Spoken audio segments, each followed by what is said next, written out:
Blessings and welcome to the path to freedom and this beautiful space today, whenever we are, wherever we are, whoever we are. Welcome to this beautiful journey of allowing for ever greater and grander expressions of ourselves, allowing for the peace, ever-expanding love, ever-expanding joy, ever-expanding harmony and wholeness and beauty and abundance and creativity and expansion and progression and bliss and intelligence and all these beautiful and magnificent qualities. That is the truth and the essence of who and what we are. My name is Daniel Roquillo, and thank you. Thank you for joining me, for participating, for saying yes to immerse yourself, invest. Thank you for saying yes, for investing in the evolution, the unfoldment of your soul, of who and what you are. I'm very grateful that you're tuning in. The topic for today is discipline, the hallmark of unfoldment, of awakening, of freedom, of excellence, of mastery. And this has to do with the work that we're all being called to do. As we say yes to this path, as we begin to move toward freedom, toward awakening, toward enlightenment, toward sanity, toward releasing and letting go of our attachments to stories and opinions and judgments, as we begin to step out of being hijacked by our minds, by the world. All of this is inner work. All of this is inner work.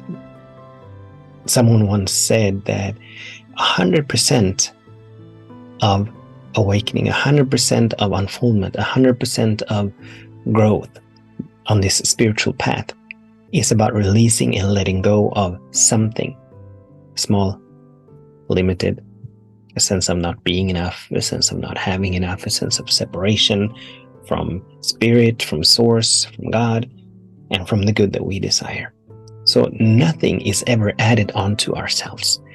This is not about us acquiring knowledge. This is not about us memorizing passages or affirmations or realizations or insights or wisdom so that we can parrot them back. But this is about embodying, integrating and embodying the realizations, the insights, so that we gradually, sometimes very suddenly, most of the time incrementally, begin to move from these.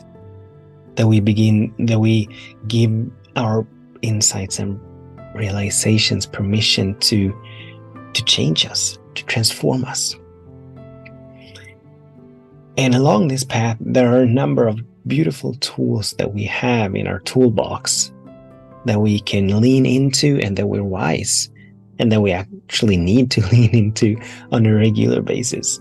So there's meditation, there's prayer, there's hanging out in high fellowship, there is observing and witnessing our minds, there's the embracing and allowing of the content that flows through our minds, and then turning our attention toward the good that we do desire, toward that which we wish to experience, as opposed to that which we don't want to experience.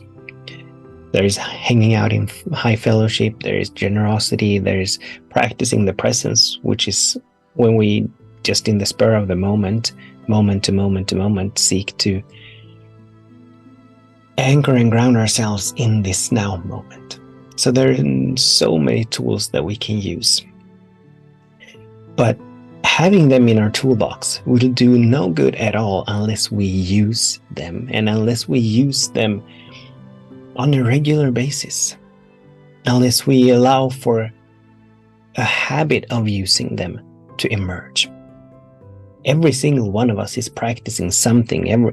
We are habitual beings, so we're in the habit of doing something on a regular basis. But the question is, does that something serve us?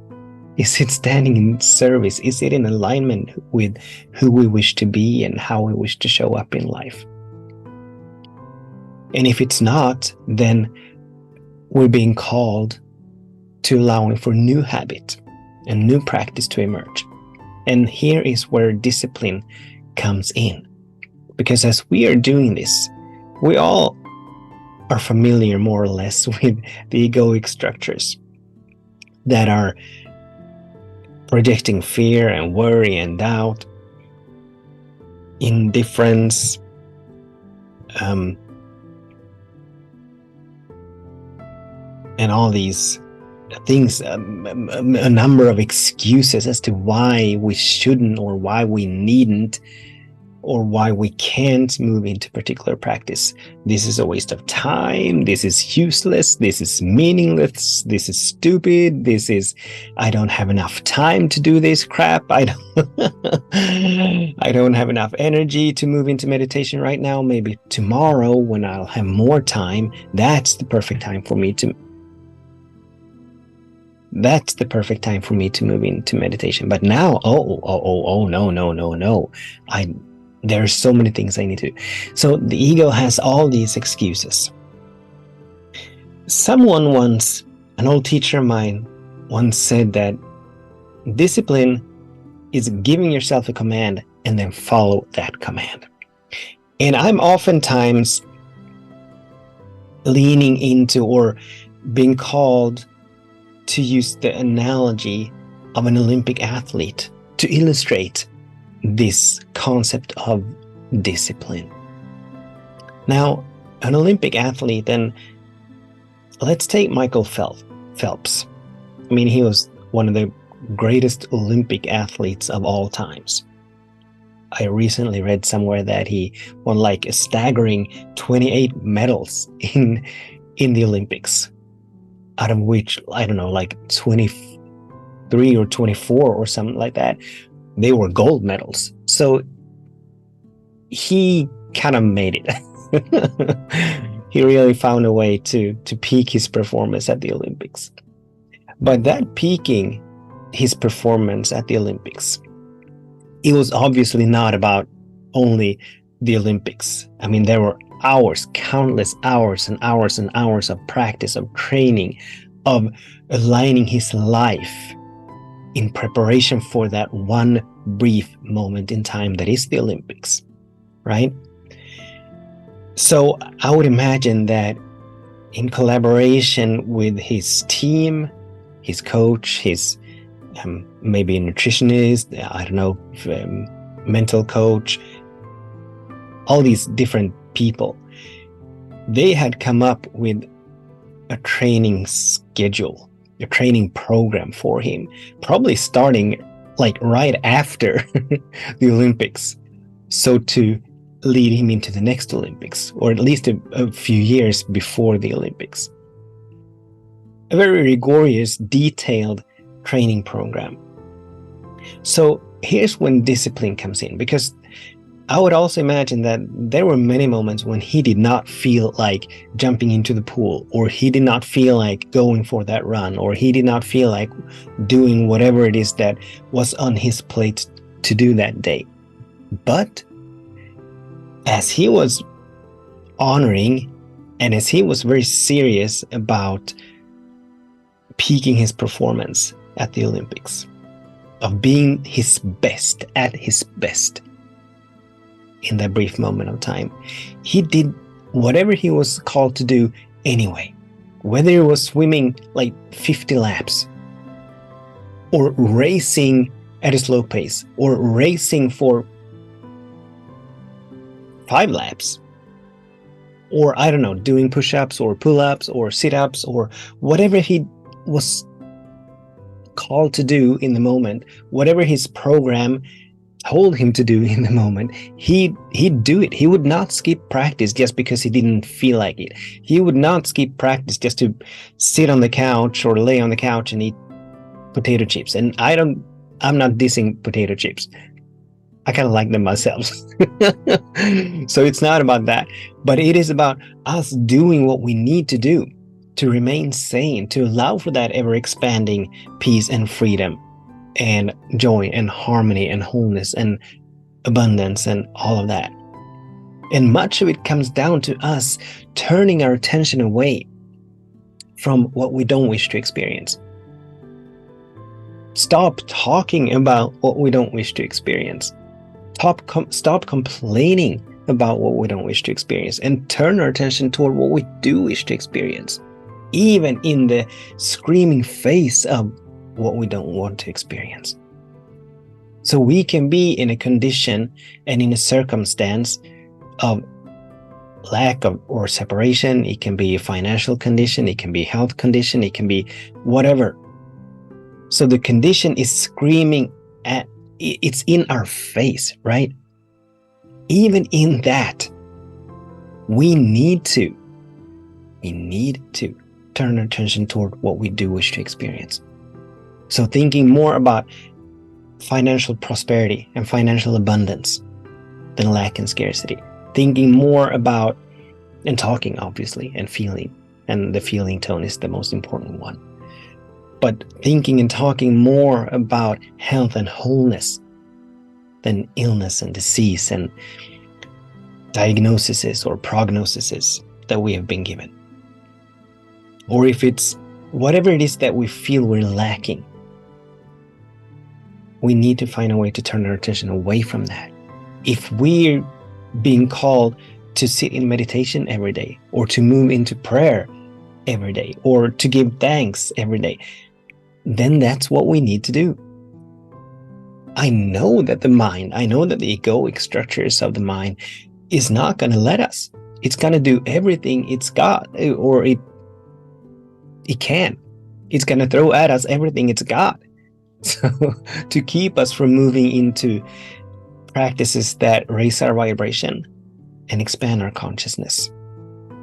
But just like Mr. Phelps and all the other, anyone who's ever excelled in anything, they have leaned heavily into discipline, doing what needs to be done to get from here to where we want to get. And this spiritual path, it's no different. It's no different at all. We don't have to, but we need to take a good look at ourselves, at our habitual ways of moving through the world. And we need to ask ourselves on a regular basis, these choices that I'm making, or this choice that I just made, is this in alignment with who I wish to be? Is this in alignment with how I wish to show up in life? Is this in alignment with what I wish to experience in life?